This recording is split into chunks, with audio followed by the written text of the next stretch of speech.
gentlemen, welcome to Check the Books. As y'all see to my right, we got, listen, I'm just going to say the mayor. I'm not even saying his name. Y'all going to do the rest. But you got to sign the board. Oh, man.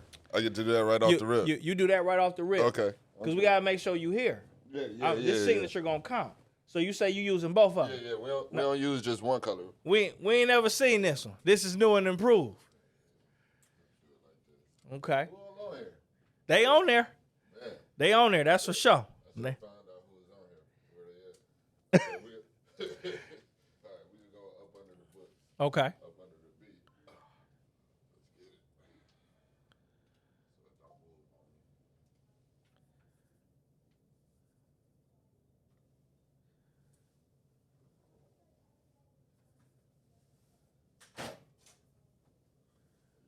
me. Okay.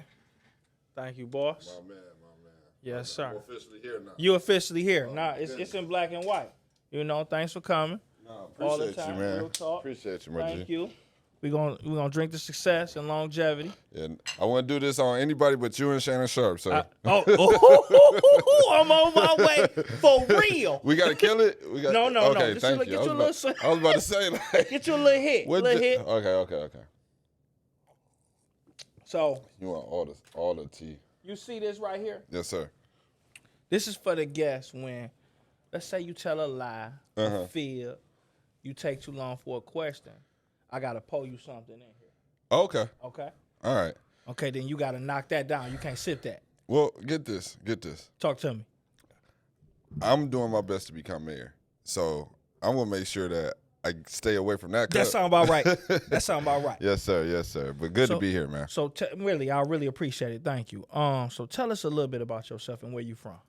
So, I've been on a few podcasts, so I'll make it kind of short and sweet, Okay. And give you the parts that, of course, I haven't been able to share with a lot of others. I'm from Detroit. I'm born and raised, a product of Detroit through and through. I love the city.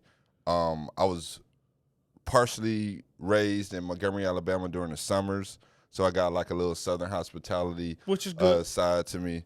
But honestly, Bates Academy, Renaissance High School, Wayne State University, I've been here All good. the whole time, coaching basketball. But I kind of stayed on all parts of the city. Okay. I was in Downriver for church on Sundays and during the week Bible study and things like that, where all my godmothers are. I had a lot of god sisters. I kind of grew up with all girls. Okay. It's kind of interesting.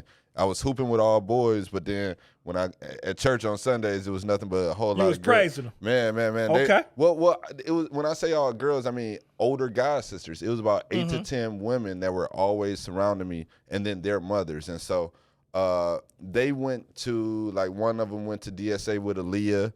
And so between that and then where Bates Academy was on both sides of the city, and then my mom working for the school board in the Detroit Public Schools, I got just a piece of every side of the city. That's real good. Shout out to moms being in the school, because being a teacher or in that field is just heavy. Yeah, she was Hectic. the secretary of the board. That means that you had the school board members, and then she ran the office to pretty much handle communications and all the staff for the school board. Shout moms out. That's real. I like that. We'll shout her out. We try to keep her in the back. So Keep her in the okay. Let's go to. So are you single? Yeah. Come on, man. I think everybody knows by now I am single, never been married, no children. Haven't had necessarily the need to really focus on me, because I've been really focused on helping everybody else my whole life. Really giving back all that I could, because I've always had this deep desire to create impact at the highest level possible. Got you. Yeah. Got you. So is it that you haven't found a lucky lady yet, or you just waiting your turn? Yeah, so that's a good question. I'm a very peculiar person. I wouldn't say I'm the easiest person to deal with on a day-to-day. And I'll be honest about it. It hasn't been always the woman, and I definitely won't take the blame the whole time. I mean, for every situation, because I truly believe I honestly did my best. I truly believe that timing just hasn't been right. But in that nature, and especially the position you're going into, there's nothing wrong with saying it just ain't right, or it wasn't just me. Yeah, Because timing has presented everything like it needed to be done. Yeah, I think that when you really entertain a partner, Okay. and for me, I'm looking to build a team. And would you like to be married though? Yeah. Okay. I could very well entertain being married. Okay. One day, if it's the right partner and Mm-hmm. it's the right person for me to build a team with. I think a lot of individuals nowadays, because I feel like I'm really attached to yesteryear, our parents and our grandparents' What generation. you grew up on. Yeah, tradition. Right.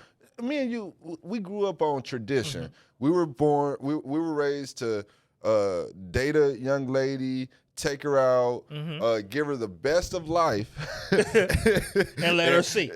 and let her see, and she would ultimately honor that attempt and that effort. Nah, Somehow, some way. Yeah, and then you go together and then you get married. Right. And the church you come to the church and everybody clap, right? Okay. Nowadays, it seems as though, and I was telling somebody this the other day, soon as that whole social entertainment, social media, housewives and all that love and I hip-hop. would say it got a little before that. And I don't blame any particular song or TV show for any part of society that is ultimately not helping us to build back family.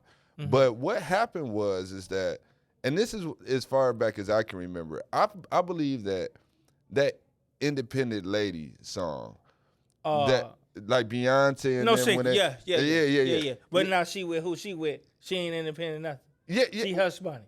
Yeah. It became that the women who we used to want to please, want to show. I don't need a man. It became I don't need a man.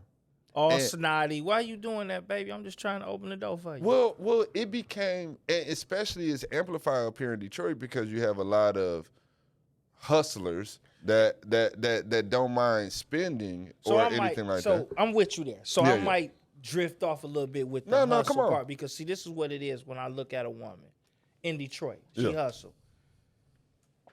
If you helping your partner or your friend or your mate or however, it don't have to do with no 50-50. Leave that word alone because sometimes it might be you. It might be me. Let's bring this shit together. That's all. Listen, I give you the example that I feel that my pastor has shared with me multiple times. Okay. And I'm an ordained minister, so I try to do everything by the book. I'm not perfect, but I try to do everything by the book. Okay. My pastor, Dr. James Minnick, shout out to Dr. Minnick over there on the east side, 94 Moross. Mm-hmm. When he talks about marriage and when he talks about his partnership with his wife, our first lady, he talks about a time in which he wanted to start a business and he didn't have any investment capital. Okay. And he had been working tirelessly to really support the family. Mm-hmm. And it just so happened to be that his wife at the time had saved a few dollars and he wanted to really do it. She believed in it. That's simple. She, get this, she was in it for him in the first place.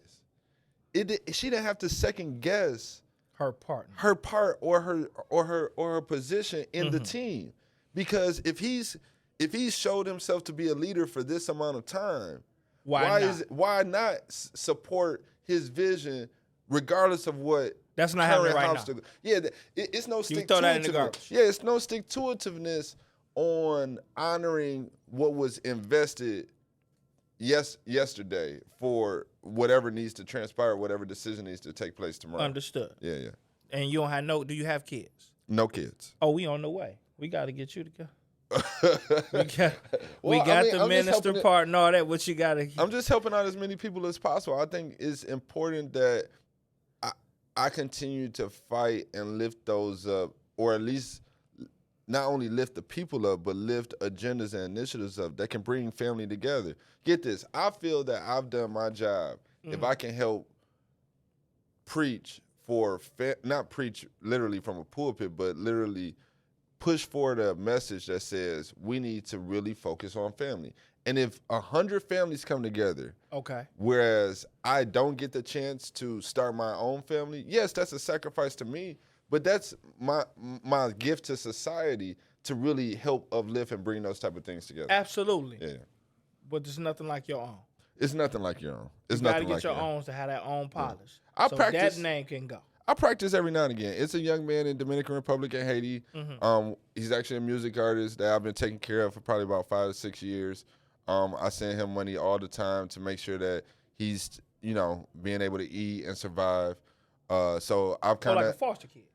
almost like a foster kid, adopted That's kid. good. Yeah. Okay. I kind of sponsor him over there. Been trying to get him over to the States and things like that. So I've picked some mentees along the way. That's fine. To really, That's cool. to really care. So I feel fulfilled in that. That's cool. In a lot of times. That's cool. So how was it, growing up in Southwest Detroit?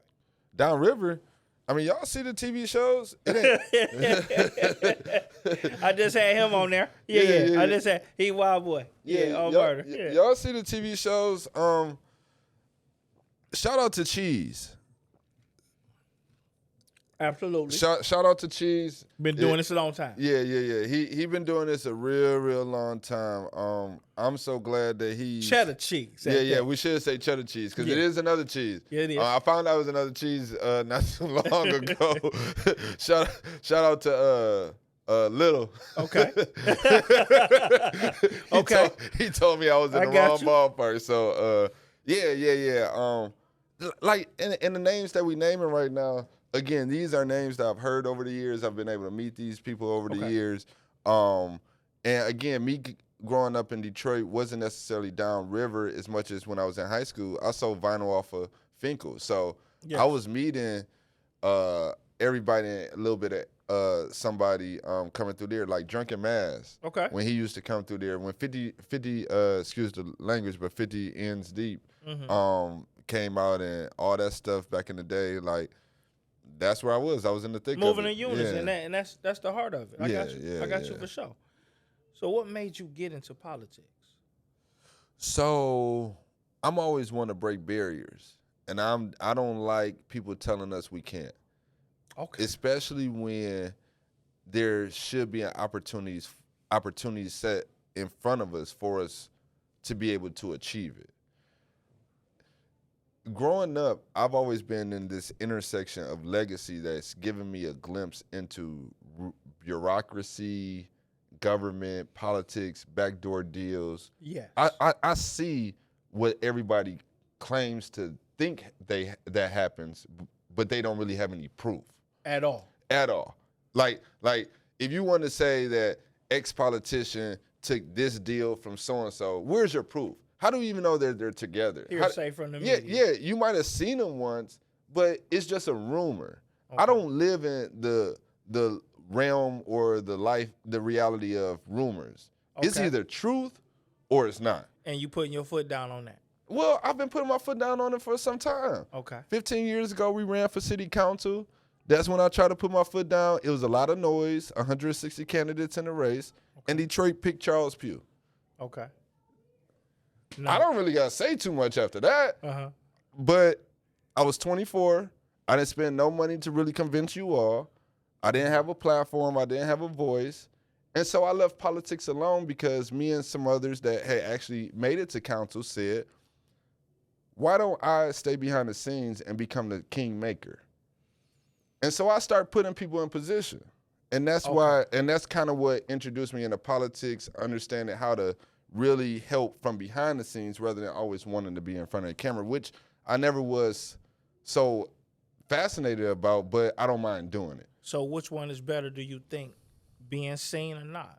I think always being able to make impact in what being seen or not being seen is the priority. Being able to make impact is the priority. Okay. I don't care if I have to get in front of the camera, I will. Like right now, we have nobody else competent, experienced, ready for this job. And really, we don't have anybody that really loves the people.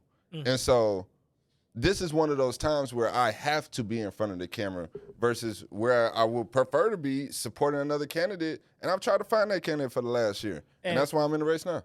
And with that being said, before we get off of this live, do you feel threatened by any of the candidates that's in there now? No, because I've been watching them for longer than they've even known about me. Okay. Like competition is knowing the person that you're going up against, right? Mm-hmm. They don't know me. Okay. They can't even, like, get this. I can go on 10 other podcasts. They can do all the digging they want to, and they still can't come up with enough to really understand how deep and how rooted and how anchored I am in this city. Okay. Matter of fact, I'll put you like this. They would be here right now, and they would have been here before me if they was that good. So what inspires you to run and want to be the mayor of Detroit? You know, like the strengths and the challenges of doing what you got to do. So 2-part question. I'm sorry. Yeah. So what inspired me right now is where the world is shifting in terms of climate democracy. Mm-hmm. I believe that we need to understand that with technology accelerating at the rate it is, we have to be able to ride the wave. And that doesn't necessarily always mean from profit, which we do need to start to profit from. We really haven't profited from technology as a minority or a African-American community. We have to understand not only how to profit and invest in it to profit, but I think we also need to understand how to use it better for the sake of the community as a whole. And so those are kind of the things that have inspired me as of recent, because I feel that when I'm in Miami, when I'm in Atlanta, when I'm in these other cities, it's my brothers and my sisters that are back home not being exposed to what's really out there. Gotcha. Give you case in point. Okay. Where are all your wealthy friends at? In Detroit or somewhere else? Both. Yes. Now let me ask you this. Why are your wealthy friends that are here still here? Choice or comfortability. It's normally comfort. It's normally is partial family is here, either start a family, kids, or something like that. Mm-hmm. But it's normally not the ideal place that they really, really want to be. Absolutely. Yeah. And now get this. We all love Detroit. Mm-hmm. We really don't want to leave. But when you start looking at the winter months and things like that, you really start to say, well, why am I sitting here? Right. We in April snow. Yeah. So I got you. And so a lot of my wealthy friends have left. Okay. They have resources. They are sitting at the top of Kevin Hart's studio or doing things in NASA or working at a very high level. And so I want to come back, take the top leadership position in order to show individuals like yourself that you can be supported at a very high level, and you don't have to wait for somebody here to talk you to death and then send you back having lost when you were trying to win. That's a fact. So give me 5 reasons why people should vote for you. Okay. Or 3. Well, let's start here. Okay. I'm the only person that hasn't been elected but has changed legislation. Okay. That means that I'm doing the job and I'm not, ain't nobody paying me, right? At all. Charleston White. So I'm also the only other candidate that's willing to take a major pay cut in their salary. Okay. I don't mind coughing up some cheese off of my own check once elected mayor to really give back. I think that I should open up a spot for an intern or to be able to teach one young man or a young lady to become mayor. I had a 6-year-old at my announcement that said he read his speech that he was gonna read at my announcement. He looked up, he said, "Hold on, you about to become mayor? Hold on, I want to be mayor." So why am I not putting money to the side to help nurture a young mind? And they like don't that? have that, so I have to agree. Man, come on, man. And so, thirdly would be I'm the only one who could prepare us for the future. I'm the only one who understands tech, blockchain, all those things that wrap around a futuristic city that if somebody wanted to envision it, just think about a Wakanda. But think about it realistically. We don't have to have a new train system going from Belle Isle to Fairlane. We can create advanced air mobility and train our students right now in David Aerospace to be able to create drones that will create an Airbus that goes to Fairlane from Belle Isle in less than 10 minutes. It's real simple. If we want an Olympics or something like that, you need somebody that understands the future. So that's number 3, right? That's 4. Well, I thought that was number 3, but we can keep going because I'm impressed. So number 4 is I'm the only one who knows the people. I'm the only one who's coached basketball, worked at Central or Durfee, Okay. been on the grassroots, worked with more churches than my own denomination, sat on the boards for them, and helped them to mobilize their churches regardless of what my church or denomination is doing because I care about all people. Right. Now, I mean, lastly, I think I just have to say that I know the most people within the financial world and the billionaire major investor realm that can bring the most money so that our Detroiters will have someone supporting them in the investments they want to make. Yeah. And so you need a great piggy bank to bring into the city. And it's not so much that it has to go downtown. It has to go to people and projects that are ready. And I'm the only one who's willing to come hold someone's hand to make sure that whether you're a producer or someone that has a whole podcast studio, or whether you're someone that understands all the young men in the neighborhood who's bought that corner piece over there or that corner piece over there, and now we can do a development. We can put tiny homes around them, and now we got businesses and everything flourishing. I'm the only one really with a plan. If you look at all the news articles, it quotes an 11-page plan, and it only refers to me. Anybody else, you're going to hear some type of tomato sauce on the wall. So these it ain't going to make sense. These other candidates in the way. Bro, let me put you like this. They in the way. I tell everybody, I could be sitting on the beach right now, but I'm here right now because you fight y'all I'm so much fighting for each and every one of you that like it doesn't sit well with me for you all to have only these choices on the table. And I've known what choices you all will have for a year. Now, I'll say this last thing, I'll let you go. If I knew what choices you all would have over the last year, then why aren't the leaders who quote unquote back each and every last one of these candidates have already come to a table and figured it out so that we don't have another election to where the wrong person gets in? And you can just look at our Congress seat and look at the dissatisfaction of who we have in there now, them not being African American, us having no representation, and you can see how the leadership right now is to blame for why our political system is in disarray and fragmented and scattered. Disarray. Total disarray because they haven't done their job pre, post, or during the election. Got you. I got you. What makes you different, or why should people just leave and just say, I need him in office?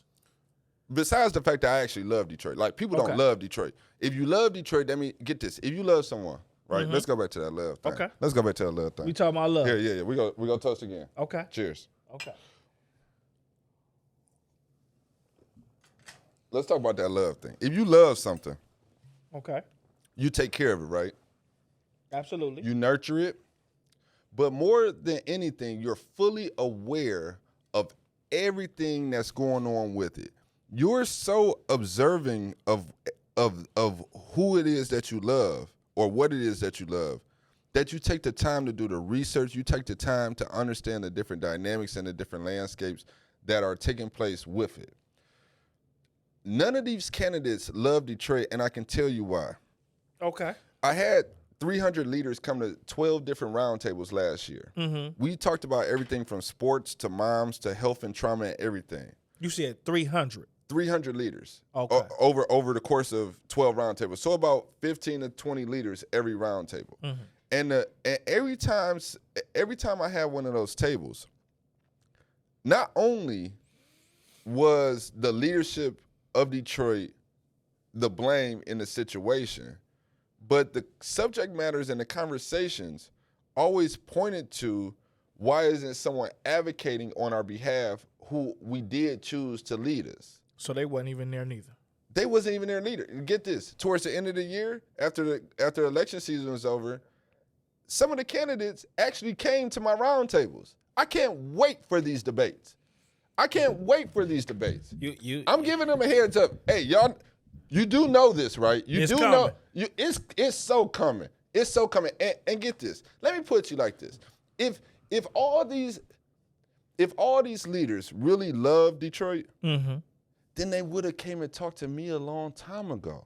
But you know what? Each and every leader get this. If I was able to bring 300 leaders to the table, if I was able to put Rhonda Walker to moderate a round table, Rob Beard, who's the sports editor, who I think he just shifted over to another thing. If I was able to put all these people at the table, why is it that I have to beg to talk to my elected officials? Okay. You know what it is? It's nepotism, it's favoritism. They got their own crews, their own cliques, and sure. then people like us get left out. And grease little pockets and all that. Oh, so they do all that. That's all. That's the extra. That's the extra, bro. Money can come up missing, and then you looking up like, what happened? What happened? Well, then you look over there, and they sitting right there on the board that was supposed to be watching the money. Okay. Go look. Everybody go look at Detroit Riverfront Conservancy and see how they. It's in the newspaper right now. $40 million lost, and see who is going to sit on $40 million, and go see who is sitting on the board over there for the last 12 years. Who was sitting on the board? Go. You can ChatGPT this.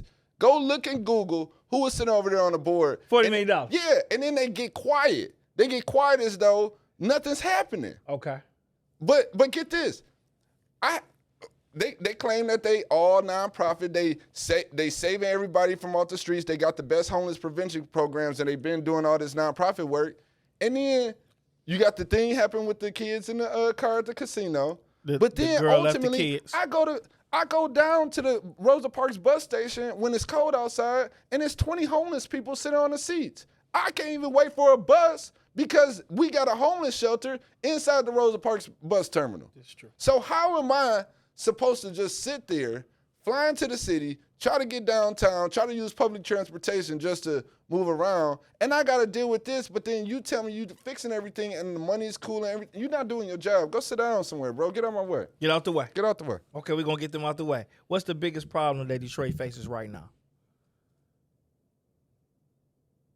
We talked about 3 core issues at the Detroiters United. Shout out to Reggie, Mr. Gray, and Miss Lockhart over at Detroiters United, because I like to tell you all who's on the grassroots on the political scenes. Okay. So I like to just kind of cross-pollinate sometimes. So shout out to Detroiters United. But I was over there at the public library, and they asked me what are the three core issues. I told them that besides leadership and family being a core issue, it's engagement. Engagement is one of the biggest issues right now. And it starts with education and awareness, but it starts with truth. How do you feel about our education right now? I feel that we don't seek out the truth. We accept anything.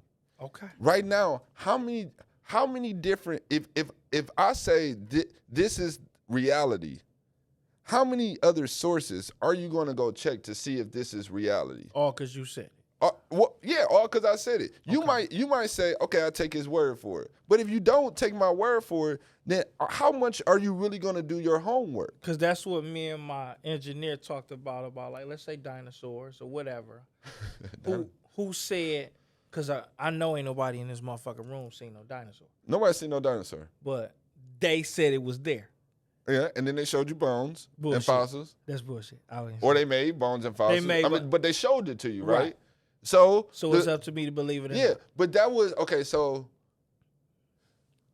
uncovering or discovering what took place in history without any true substantial proof of footage or anything like that, that can be hard. I call that hearsay.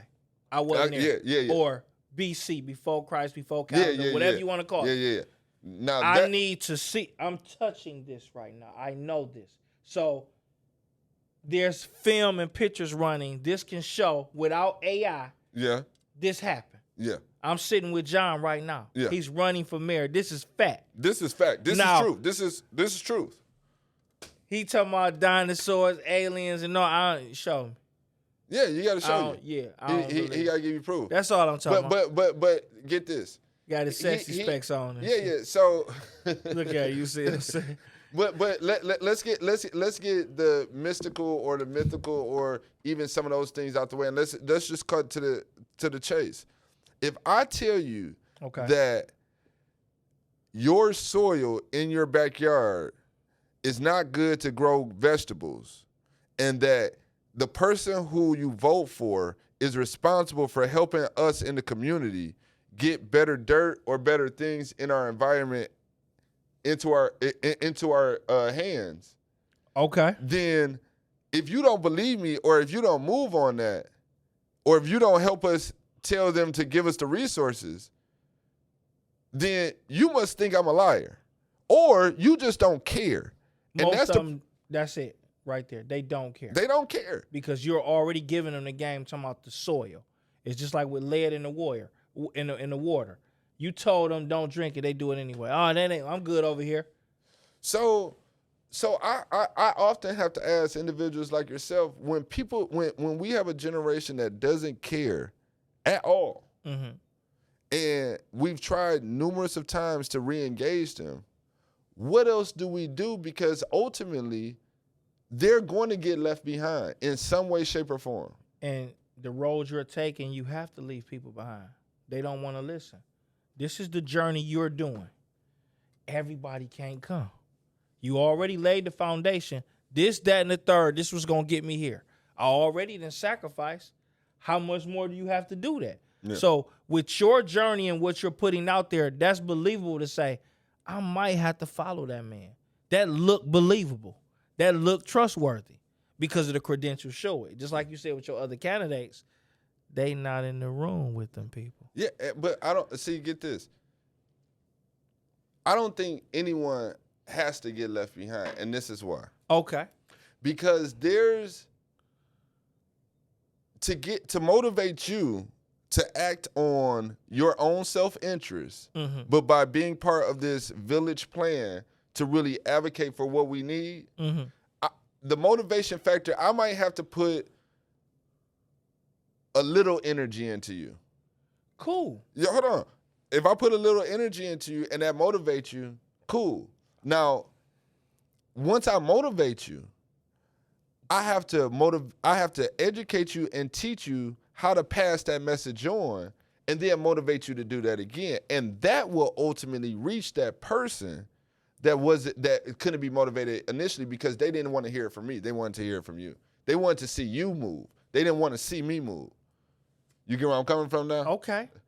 But see, I'm looking at it with some of them bad apples not going to roll with John. They don't got to roll with me. They got to roll with Smoove. Okay. Well, if I say it in a different craft of how you putting it, it's a strong possibility they're going to roll. That's true. But that's what I'm saying. See, I get from the older people that they need help translating the message. Gotcha. So they come to me. I'll be like, all right, but I've been around y'all half the time, y'all old folks. I might not be the best translator, but I know who can. So that's why I come over to Smoove. I'll be like, Smoove. I'll be like, man, your people not getting it. I know they can get it, but they don't need to hear it from me, and they're not going to digest it, and they're not going to move on it because they're not going to feel like it's going to hit Smoove's pockets, or and if it don't hit Smoove's pockets, it ain't going to hit they pockets. Like, get us in No, you just took everything out. So how do you plan to enhance, the options that's out there today to fix Detroit? Okay, so you want to know the plan?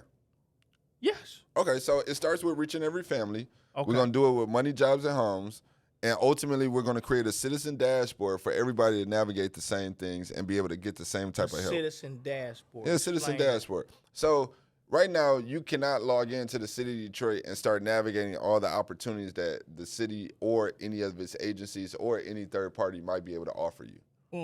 You can't do that. You got to go to Michigan Works or Detroit Employment Solutions and kind of do your employment stuff over there. Okay. Then you got to come over there DTE and kind of try to get help with your finagle your DTE bill. Ain't no telling what you'll experience by the time. That's a whole monopoly. That's a whole utility monopoly. Yes. Which I got. Got some plans for DTE, y'all ain't gonna support me, but I got something for you. They don't want me. I want to say that so bad to DTE, bro. I'm gonna tell you, don't nobody want me in there at that level, at that corporate level, because they know I'm smart enough not to just take anything for truth or for face value. Show me. Bro, you gonna have... Why the hell the electricity do this? Bro, how you know my rate from 4 to 7? Bro, let me put you like this. The people at the corporate level can't explain the technology. They can't explain the kilowatts and stuff like that. Just bill them. They're responsible for the numbers. Okay. The tech people, the innovators, those who we've sent off to college and they went somewhere else. Okay. They can tell us what that is supposed to be, and then they can innovate around that to make it cheaper for us. For sure, because the energy is going crazy. Bro, man, let me put you like this. How one month I build this and then let me put you like this. Amazon, Google, all those people getting Facebook included. Billions.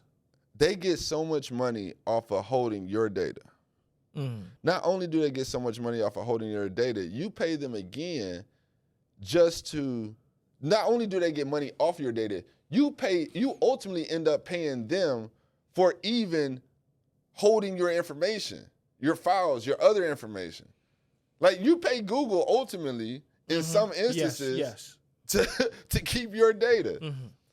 Okay. Those things should not be the case. And it's only because technology is presented to you in a certain way that we're constantly losing, and the rich keep on getting richer, and we are still in the same position having to subscribe to stuff that just entertains us and doesn't move us to the next level. So you all about pushing the needle. I love it. I'm all about helping you win, bro. Okay. Yeah. So how do you plan to address the issues related to like the climate change and the urban, like how to put that? Urban like revitalization? Neighborhood revitalization? The urban area, like, because you said homes and uplifting. It's some areas that's, motherfucker ain't going over there. But as you walking down there to get it fixed or, fix the area or uplift it. So, I go everywhere in Detroit. I don't care what block it is. Talk that bro. Talk I don't care what block it is. I'll tell you some of the most grimiest areas.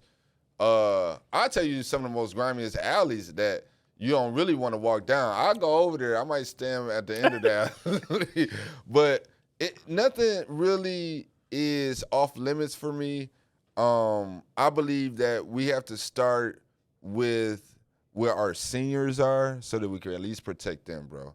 Respect. Like I'm not about to become mayor and not look out for granny, gramps, uncle or auntie that can't do for themselves. Part of the issue that we're having is that, and I took care of my great-grandmother and grandmother, but we have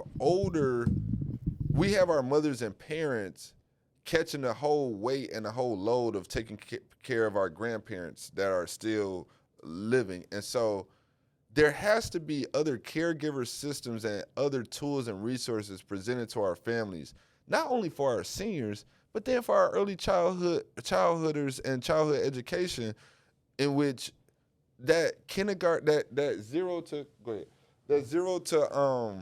for you. Appreciate you. That 0 to 5-year-old mark, we really have to address that. So that's why I always talk about Brilliant Detroit with Cindy Eggleton. That's why I always talk about some of those early programs that really helps us to provide the parents or the family member with enough compensation to really address that. So tell me this: what specific strategies do you propose to improve, like the safety and reduce the crime in Detroit? So public safety is serious.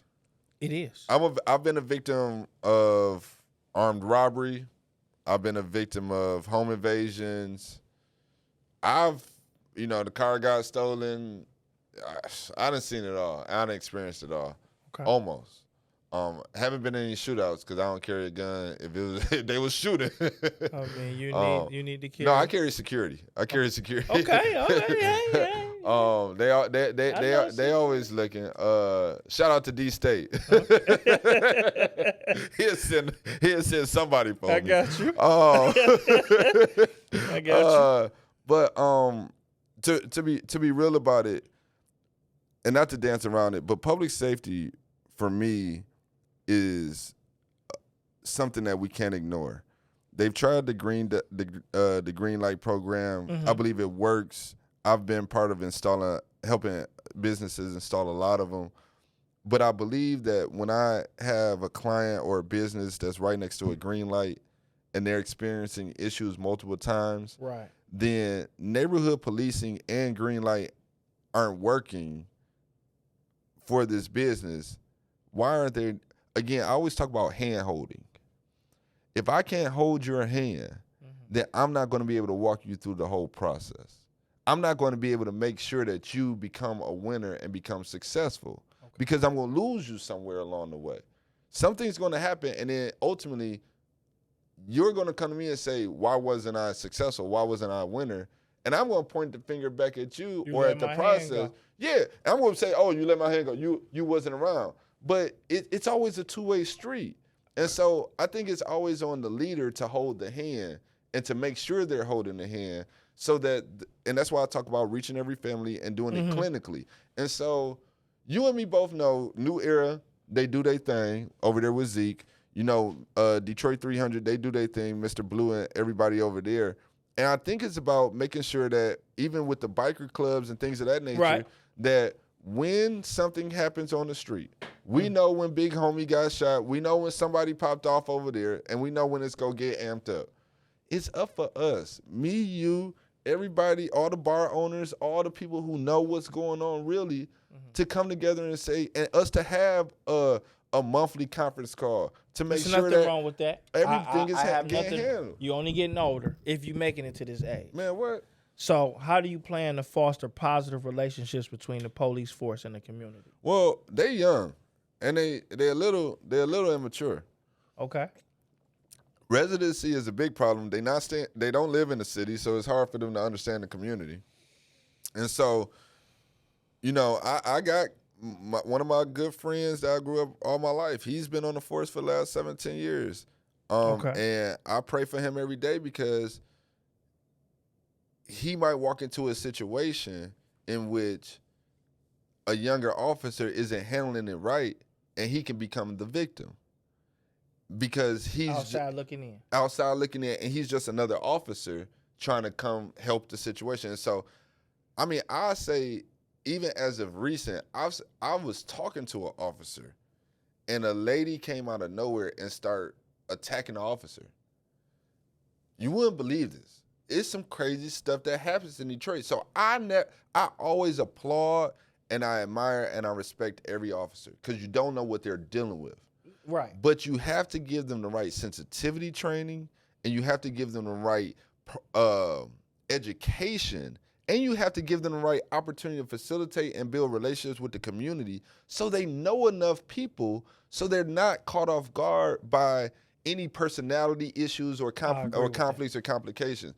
Like, to be a police officer, you have to be customer service and enforcer. It's tough love, right?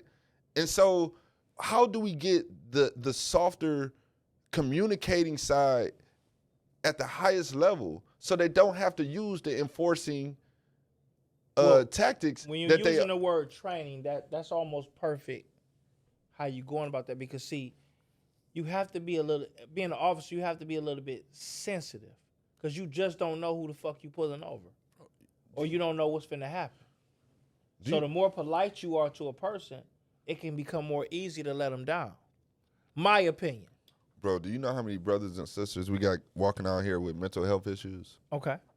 That might have been the issue with the young lady that attacked the officer. She might have had a mental health issue. Quick breakout. But not only, just because you teach someone how to deal with someone with mental health, it doesn't mean that their day is going to put them in the best position to handle that individual. Okay. Sometimes they just need to be able to be aware of what breaks they can take throughout the day to get off anything that they might have going on personally so that they can be totally collected when they're dealing with a situation. Gotcha. And so they need, get this, it ain't them running into mental health people. It's them dealing with their own mental health issues half the time. It's coming for them. Yeah. I'm on the job, damn. So we just got to be comprehensive and holistic when we look at these things. And I think from trauma to solution to from from mental to physical. We just have to be holistic in our approach to dealing with not only those who are servicing, but those who are protecting. Okay.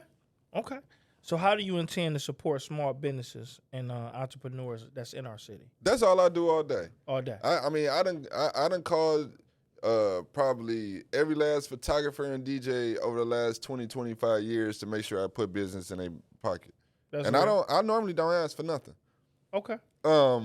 I do the same with, I did the same thing yesterday at the congregation with, it's a Ethiopian lady named Helena who does Ethiopian dishes.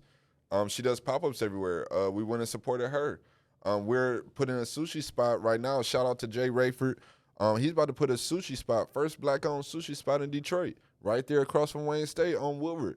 Check Good it money. out. Huh? Good money. Oh yeah, it's good money. Sushi. Matter of fact, you can invest in it right now. He it's about $40,000 left on the cap sheet. You might be able to get your little sushi going. Okay. We might have Smoove in the sushi spot down there. What's our little leader? Hey Jizzle, our leader, my man. What's his name? You got a report with D. He shut the gas station down on 6 Mile. Oh, Z. That's what I said earlier. Okay. New era Okay. Z. New era. Okay. Yeah.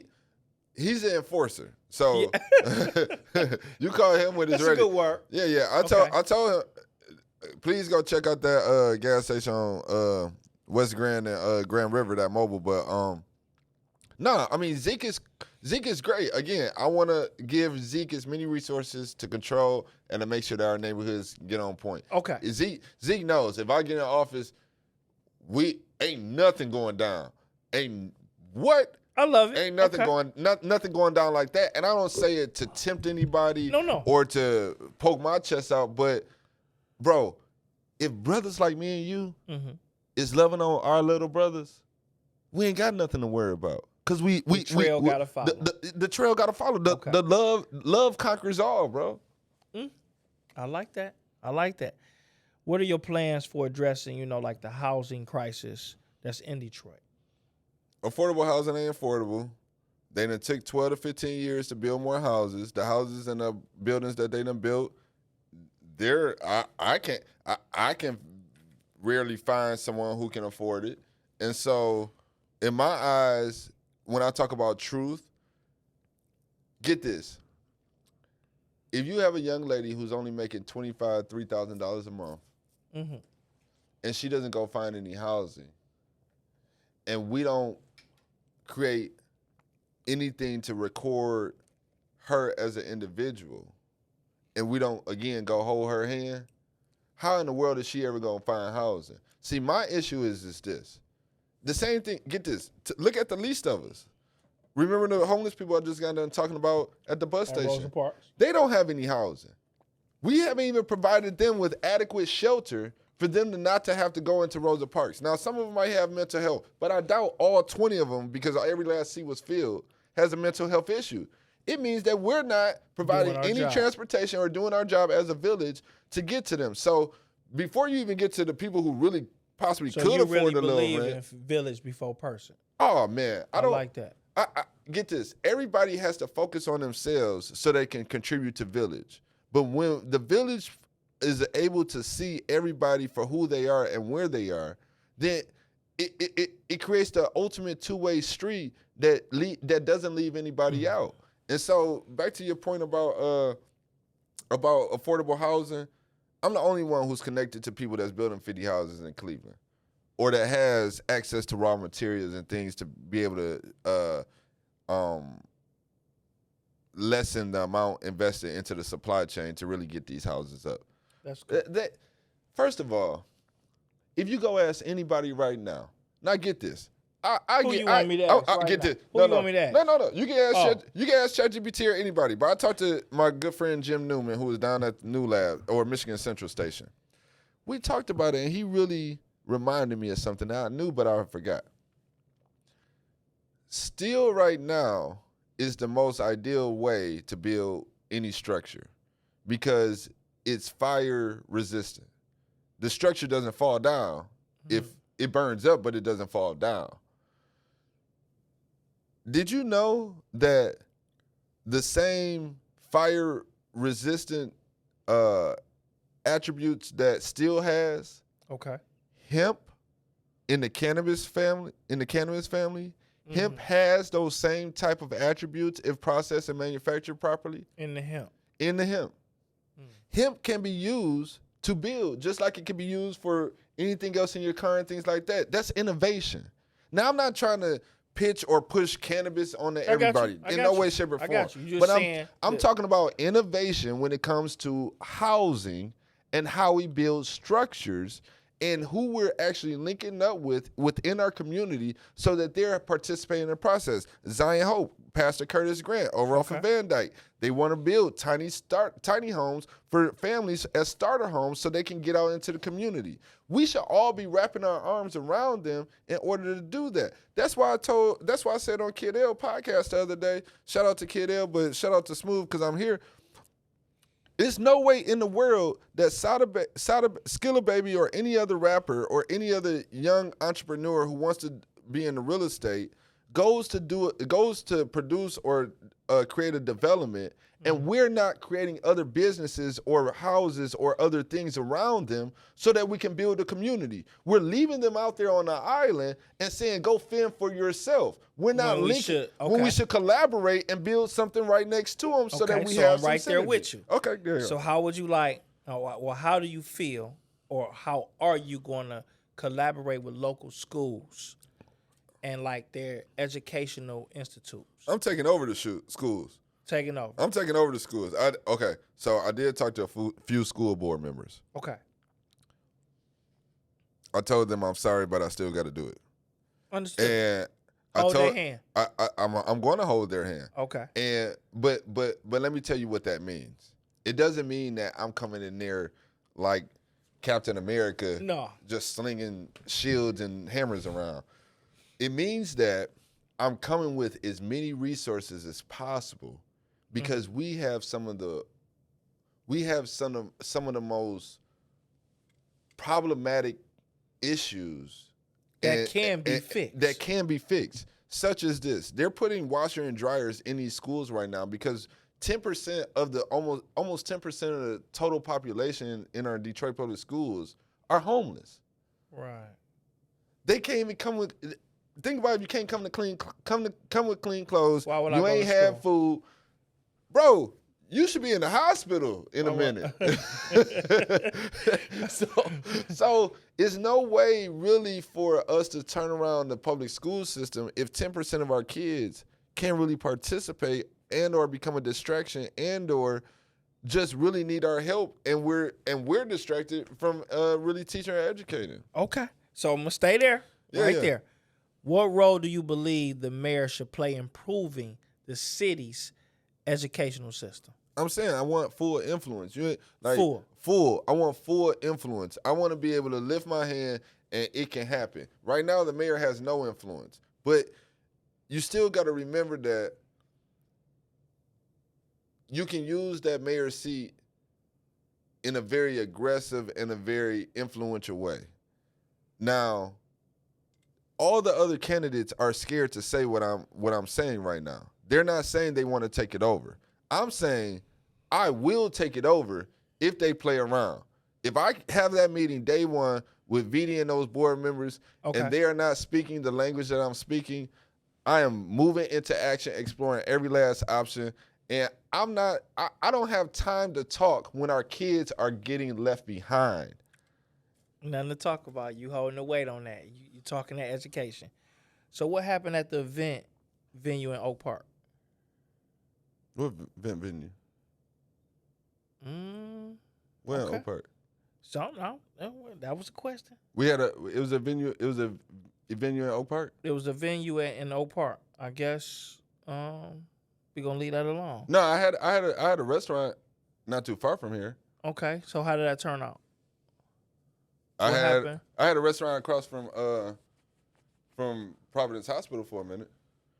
Right. Got you. Right under in the lower area. We started a little event space and and did some things, but I haven't done too much in Oak Park. I do teach. I am slated to give the Oak Park High School commencement speech at Aretha Franklin this summer. So Okay, that's good. In June, we'll be talking to the kids. The old Shane, they call it. Yeah, the old Shane. We're gonna inspire that. So, what are your thoughts about the land bank?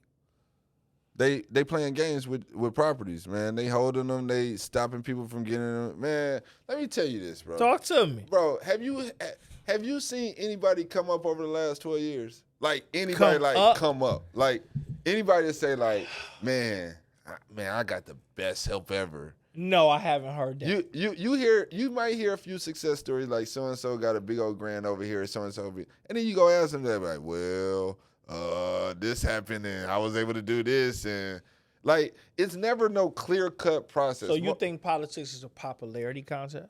No, Detroit is nothing but high school politics. Like, Okay. I'm going to tell y'all one thing. If y'all take this election and do the same thing y'all been doing, don't look for me around because y'all doing the same thing. That means you're insane, right? And so every time we get ready for a vote, everybody just votes on name recognition. Right, right. And then they call us illiterate, and then we be like, what? You the one voted for him. But they right. We are illiterate because we're making uneducated decisions. Even just because you can read and you don't make you the smartest person in the room. This is true. So how will your administration, your issues such as like the homeless and the food security, how are you going to attack that? So my plan is all pro-growth and pro-business. Okay. But when I say pro-growth, that's pro-community included. And I keep on drilling home, reach every family with money, jobs, and homes in order for us to all win. Okay. It's real, real simple. And so when you really start talking about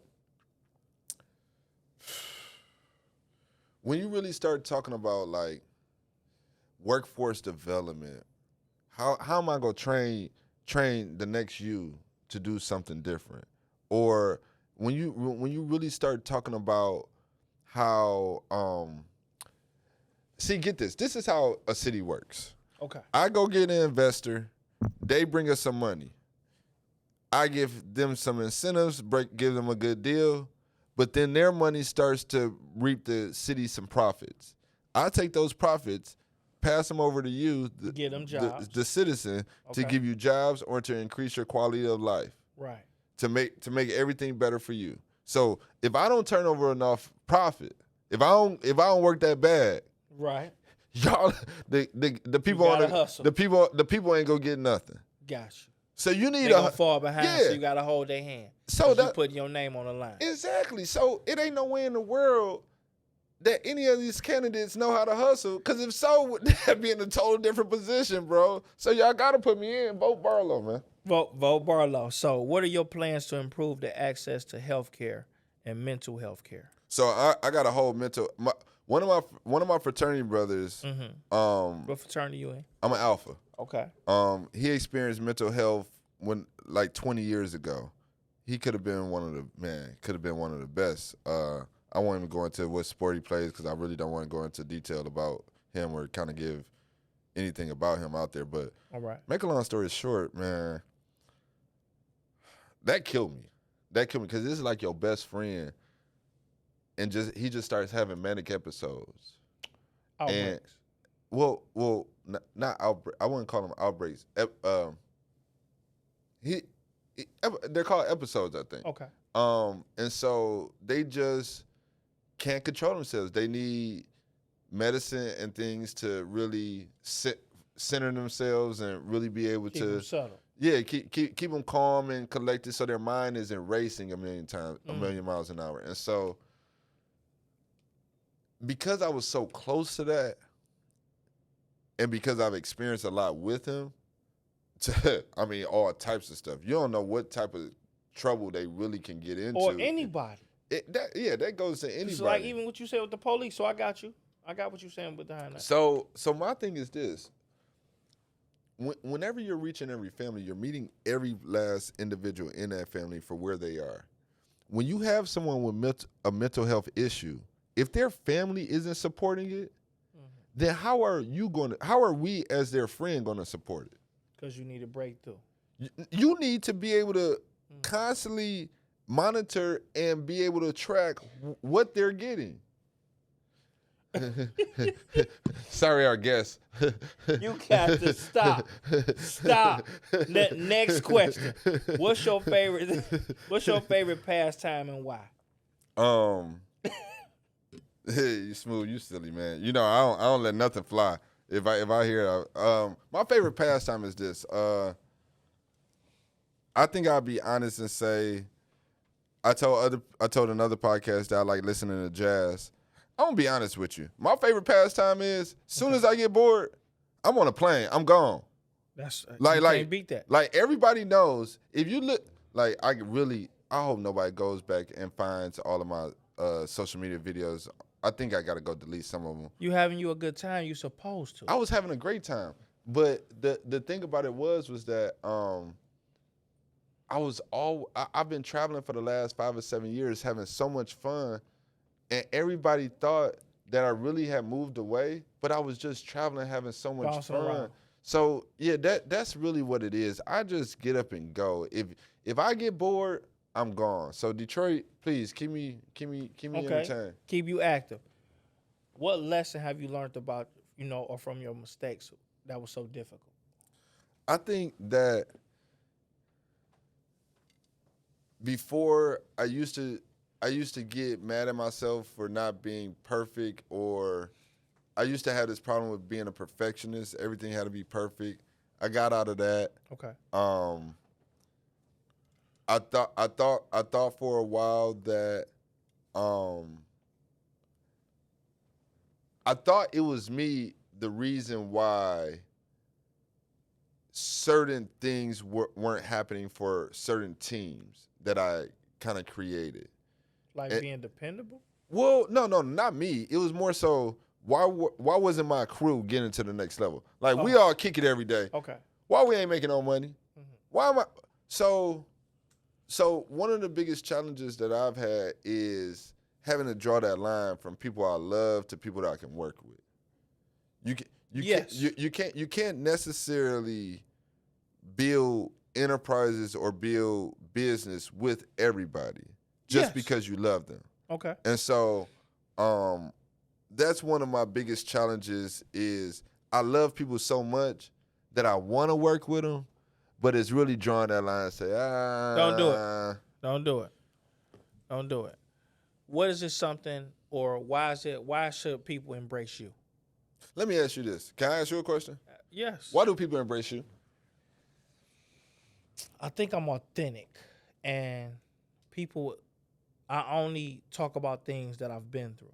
So if you ask for advice, I'm going to tell you, this is what I would do, not what you should do. Because it's just like one of my examples. Let's say I slap AJ, right? Everybody in the room is going to say, shit, that couldn't have happened to me. You're lying. It can. It's what you're going to do after I slap you. Exactly. So nobody's exempt. Nobody. Yeah. It's all about what you've been through, so you can have yourself in the room with these people like you were having and express the things that you know. Mm-hmm. Like your final example is they haven't been in the room with the people that you're talking about. So how would they know? So with you being in office or running, that holds a lot more weight and legitimacy of saying, what are y'all looking for? Yeah. Especially if you're trying to get the homeless off the street, homes, education, which that's what they supposed to say. Yeah. You're making it more believable because you're in the room with the people shaking these people's hands that they're not. Yeah. So that's what that's about. Yeah. Let me tell you a story. Okay. 20 years ago, I was down at Radio 1. I had my own agency account. I was probably bringing in a good deal of money through my agency account at Radio 1. Okay. This was back when Zubar was open, mm-hmm. Ray O'Shea, he was doing parties on the east side, still is, of course. But that's when the Club Blue, the apartment, and you might have had one or two other spots downtown. I got you. And so being at the radio station showed me some things that it wasn't payola. You had to pay to get played.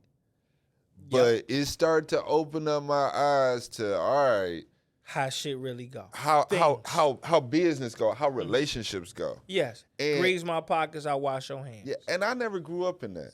I grew up watching my grandfather just love on families.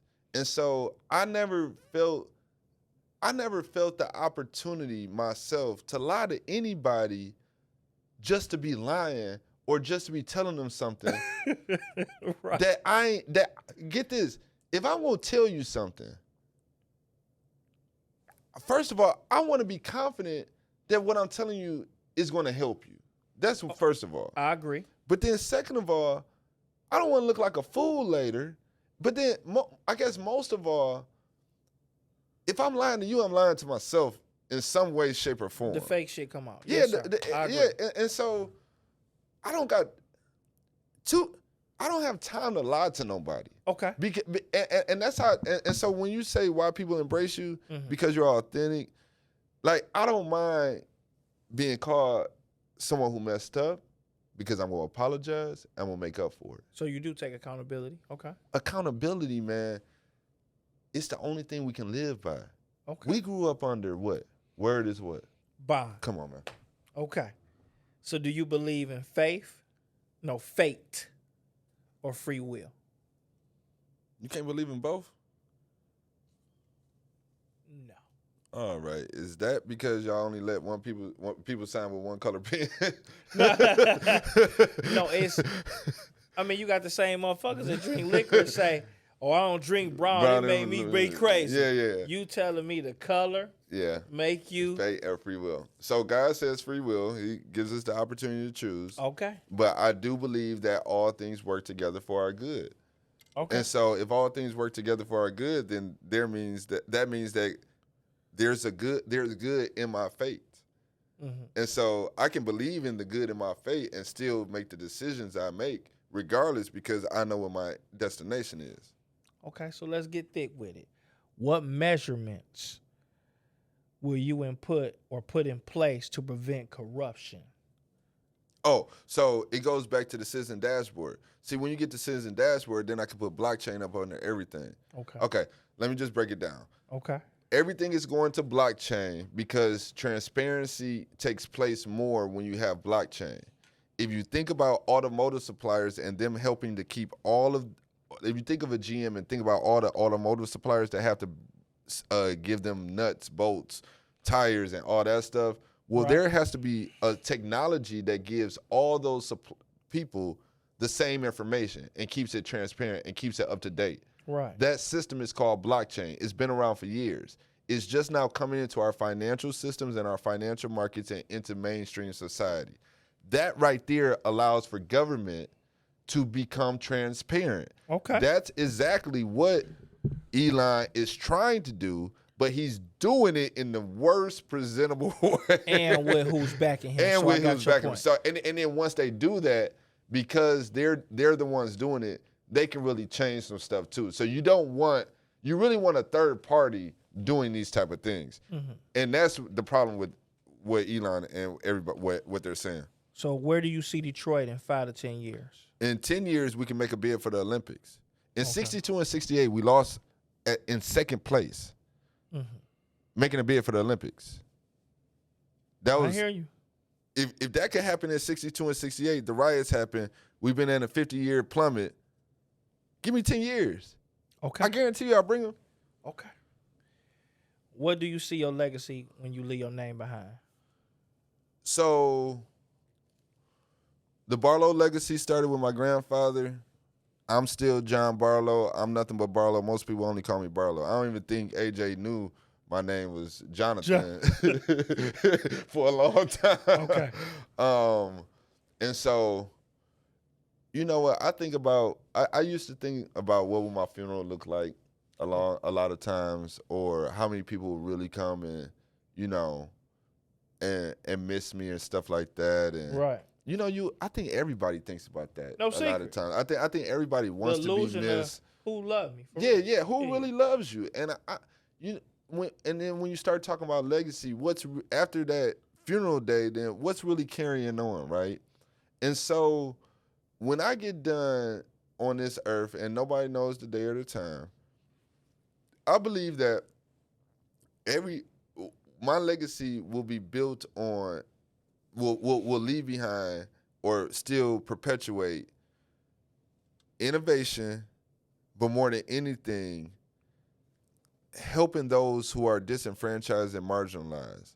See, get this. I believe my purpose, being an ordained minister, being a Christian, is to live out the best way I possibly can my life in accordance with how Jesus lived. Now, I'm gonna be flat out with you. People stay away from talking about faith and stuff like that in politics. First of all, I don't necessarily agree with the separation of church and state, because what you gonna do? Come in my body, I'm gonna pay taxes and pray on the other side. You feel what I'm saying?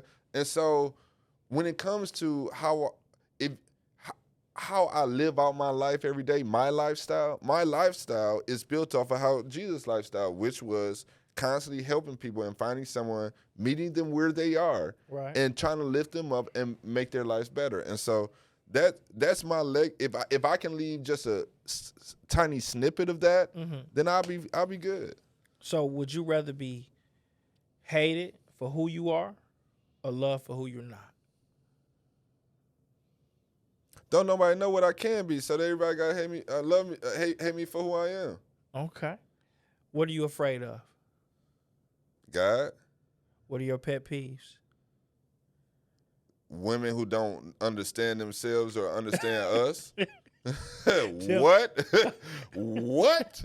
Do you have any regrets? Yeah. Oh, this nigga. Yeah, I might have to take one. That's the thing. Just get your. You dance. I ain't know you can dance. You gonna get a little hit. Here you go. This gets you a little sip. That's it. I ain't gonna kill you. Jesus was. No. Get this. I can tell the audience this. Okay. Shout out to Shed. MLK Ski Weekend. Shout out to Bruce Bailey, and all the DJs. I only bring them all up because of this. Working with a lot of liquor companies over the last 25 years. Okay. Going to vineyards, tasting tequilas and things of that nature. I have a international travel, hospitality, and entertainment company called the Weekend Company.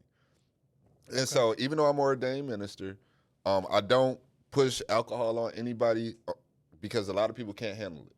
I got you. And so, what I at least try to do in all those things that might be taboo to a lot of people and things of that nature, I always like to educate them in things pertaining to liquor. Pertaining to liquor, pertaining to cannabis, pertaining to anything that's looked at as taboo that's needing to have public domain, but still has to have stigmas and stereotypes attached to it. And so I just say all that to say this. You get a lot of practice messing around at MLK Ski Weekend and other places to be able to taste different alcohols and stuff like that. So I ain't scared of you just yet. We ain't gonna go too far past where we at. We're gonna leave right there. But we gonna keep on. What's your best asset? My best asset is probably my ability to build relationships. And to network. I'm a master networker.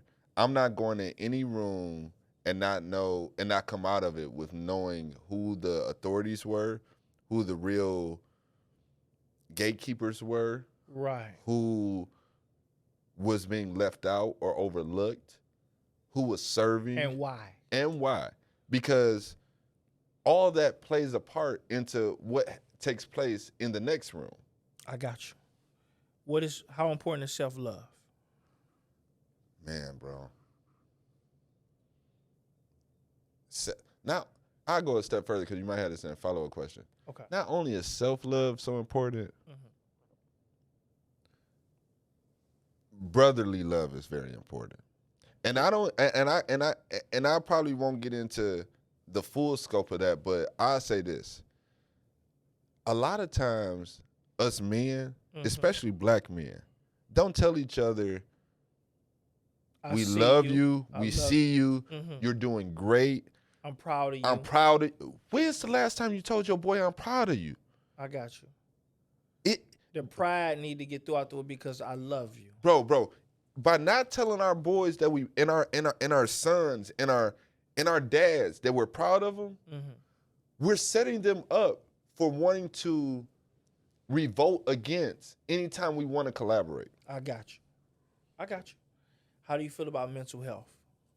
I think I answered that question, but I'm totally yeah. You going? I'm with you. I'm totally with it.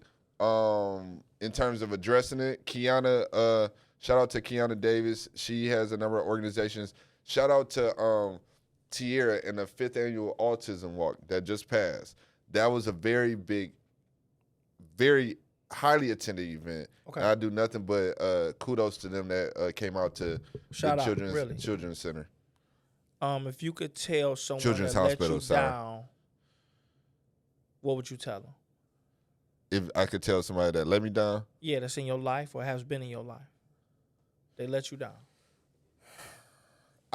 You know what? I don't tell if somebody let me down, I do try to tell them. But for me, if you let someone let you down, then you're setting yourself up for failure. Because of the expectations. Any human can let you down. So listen, not to cut you off, I agree with that. Yeah. But I'm going to have an expectation with you because you said something that was law. Okay, so if they committed, okay, you created an expectation. I don't have any problem with telling them, hey, you know you didn't do this. Bet. Yeah, okay. yeah. I think that's a good leader. I think that holding each other accountable. That's it. Is always important. But through your trial and error where you are today, somebody let you down. Well, we're not going to say that on air, but I got your point. So, if you had only 24 hours to live, what would you do? 24 hours. I'm calling Smoove. I'm calling we AJ. finna run it up. I'm calling Blaque. We going first of all, we can't spend all day on the plane because we only got 24 hours. 2 hours, that's it. So we're going somewhere. So we probably ended it. We probably going to Miami, Vegas, okay. or 2 times, or DR or something to be up under some sun. We ain't staying in no snow or nothing like that. We go do something fun. Okay, something fun. If you had one thing that you cannot live without, what is that? Man, I honestly believe that I couldn't live without loving Detroit. I couldn't live without loving Detroit. Like, if you took away my ability to love Detroit, I would be heartbroken. Okay. Because I don't think anyone would give up being a native of Detroiter. Like, okay. Especially if you make it. yeah.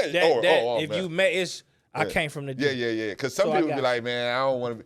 They had a hard time here. They left and had a better time, so they didn't want to come back. But yeah, that's one of the things that I would never give up. Name 3 people you want to meet, dead or alive. That's a good question. I would definitely want to talk to Martin Luther King. Okay. To really see a few things. I would want to talk to, you said dead or alive? Yes. I would want to probably talk to,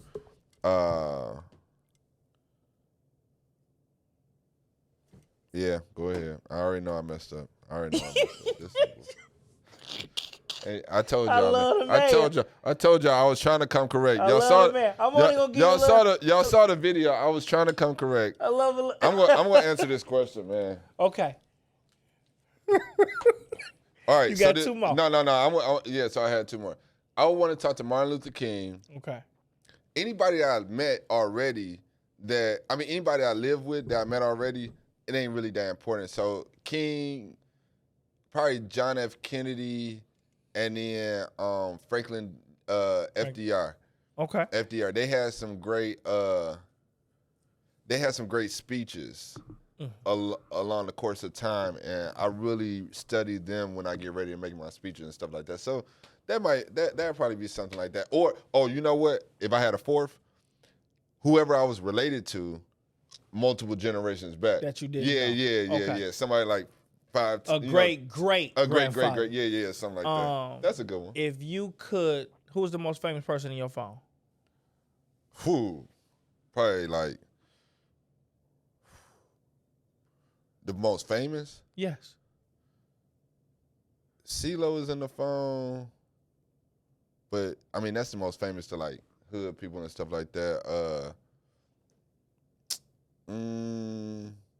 It's some other like money people in my phone. Like I got an investment banker that handle like $4 billion in New York type stuff. Yeah. Who the most famous person you ever met? Oh, I've met almost every rapper. Okay. In Miami, all the rappers come to us. I got you. I mean, just know Detroit. You've been around. You do this. In Miami, Detroit run Miami. You just got to know. If you know, you know. So famous, the most famous person I've ever met would have been, I know I met Bill Clinton once. Back when my grandfather had to go down, I went with him one time when Bill Clinton was in office. I haven't met Barack. Okay. You would like to. I ain't really stuck on holding up, meeting Barack. Me and Barack got a conversation to have, Okay. He ain't really doing everything I need him to do right now. You could ask God for anything, what would it be? Oh, I got Antonio Gates on my phone. Okay. I know him very well. I got a few others. I know him, Hall of Famer. Yeah, I know him very well. What was your question? If you could ask God for anything, what would it be? Man, for Detroit to reach its potential, I just see an international innovation hub and us sparking ideas like never before. Like if you think about the assembly line and how we used to make cars, think about those cars being ideas. Okay. New ideas that you made, rapidly, that she made, or he made, rapidly coming off the line. Last question: how do you feel about AI? You got to understand it and you got to know how you can leverage it, but then you got to also listen to the experts and understand where it's going. And so, in order for us to really control and have some type of confidence about where the future is going, we really have to make sure that we handle it with care. Just like it's like a gun. You know what I mean? It can be used to save you or to kill you. Okay. How do you feel about the generation today? Let's use women. How do you feel about the women generation today? How do you feel about the women generation today? Well, you get to ask me a question at the end, but I'll answer that. I think they a little lost. I think they greedy, and I think they have no guidance. Like I'm gonna help you. Okay. They don't have deference. Okay. They don't have deference, and I say that from a perspective of this. We've overgiven to our daughters and our sisters. We've overgiven, and it's a sense of entitlement that breeds a response of anger, and deference gets eliminated in that process. Because get this, when the daddy wasn't around, then big brother and mama said to the young lady or the young woman growing up, "This how it's supposed to be." No, whatever you want. Oh, that's early on. Then when you met her and started dating, you said whatever you want. Okay. So they becoming, most women, and I have a younger sister, I have others and things like that, and shout out to my sister Maria, love you to death. She's something else.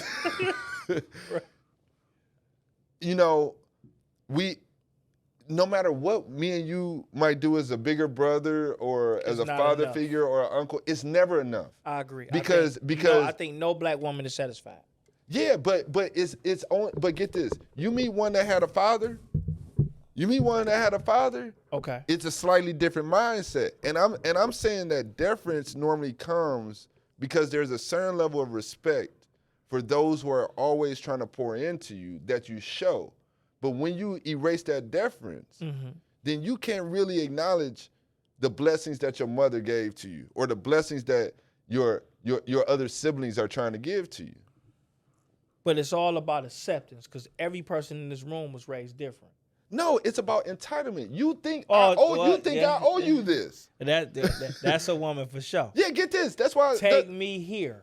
Exactly. I deserve this.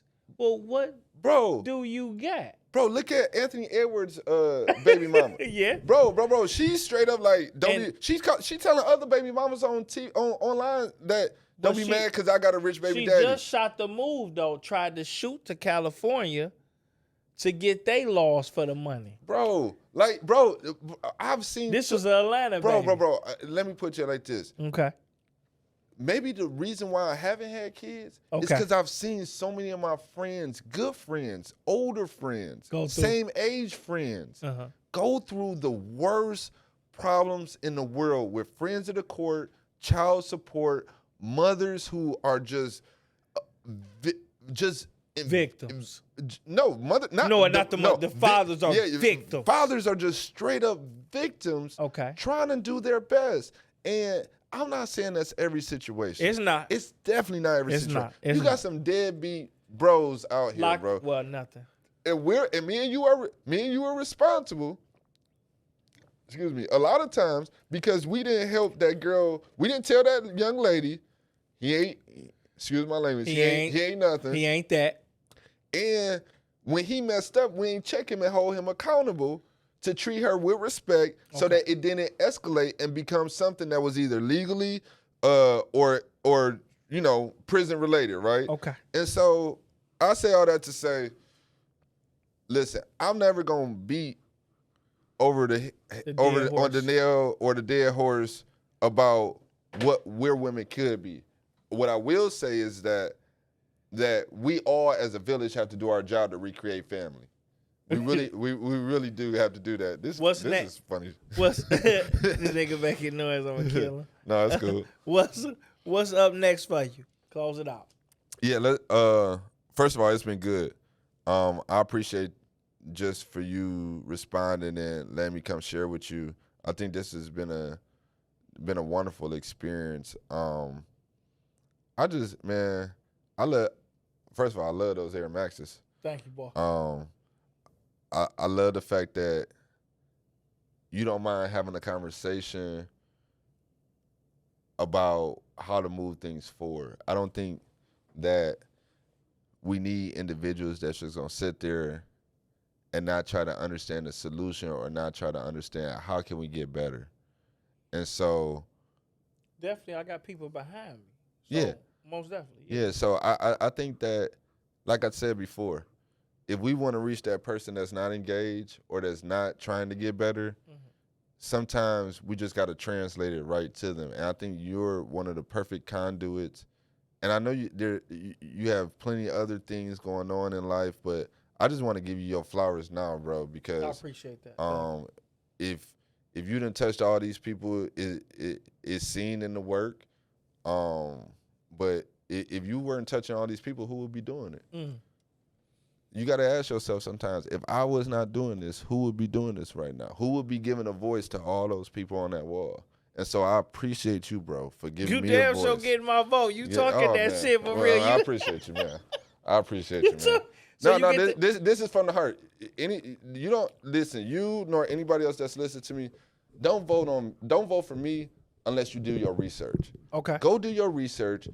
Find out what these candidates represent. It's not about who had an office. It's none of that. It's about who brings a total package and really loves you and is going to meet you where you are. Because you got to deal with this person. Meet you. Because when you're saying total package, you're coming with the total package for Detroit. Your whole definition is, I want to uplift Detroit. I'm coming with the freshest energy, right, to be able to show you that the status quo doesn't have to remain. And people like you can very well be highlighted, spotlighted, and elevated to a point to where you're going to bring a boatload of other people and the masses, because those are the people getting left out. And they're willing to listen to someone who's even more authentic, but isn't seen with all these people. See, when people look at me, they go see me with a whole lot of politicians, businessmen, stuff like that. I can go throw on the yays. I was gonna come on here with the yays. You could have did it. I was gonna do it. You should have did it. I'm saving it for I'm saving all the jewelry and all the chains. we gonna blast them one good time. But I got you. But I say all that to say this, bro. You're the key for those who are being left out. Okay. It's not me. It's you. And that's what I'm fighting for. It's people like you, because if I fight for people like you, then we end up helping everybody else. Right, because ain't no willing what I'm going to do for you for Man. fighting for me. So you get to ask me one question before we get off. What would it be? Who would you really want to have on this show? Name the one person that you really want to get on this show. And then I'm going to do my best to go get him. I'm going to use all those contacts to go get him. Tell me who you want. One person that I would like to sit on the couch. You got to give me at least 12 months, because you know how scheduled. I got you. Because if I had to meet 3 people, he's one of them. So I think that the easiest person to reach would probably be Louis Farrakhan. You ever call Minister Troy Muhammad? No. Louis Farrakhan, okay. Because if I had to meet 3 people ever in the world, it would be Warren Buffett. I live life off money, power, respect. Yeah. So it'd be Warren Buffett for the money. The respect for, no, I took that back. For the money, it would be Warren Buffett. For the respect, it would be Jay-Z. Okay. For the power, it would be Louis Farrakhan. Because if you can get 1 million motherfuckers in front of you to speak, you're something. So I met Jay-Z already. Okay. I met him at Rockefeller Studios, rode the elevator with him when I was trying to get my artists through the doors at 20 years old. Go ask Ron Dobbs on the east side. I took him to Jay-Z and Lenny S. Louis Farrakhan would have been one of the ones, now that I'm thinking about it, that I would have loved to meet dead or alive. Yes. So get this. I might not get him on the podcast, but I'm going to call Minister Troy Muhammad. I'm calling you, Minister. Okay. And next time Louis Farrakhan is in the area, or if I get any sign that he's anywhere, make it work. Before anything happens to him, hopefully me and you get in front of him, because I'm going to take that upon myself to make sure that me and you both in the room. I appreciate it. That's love. Ladies and gentlemen, thank y'all for tuning in. Check the books. Go vote in a minute.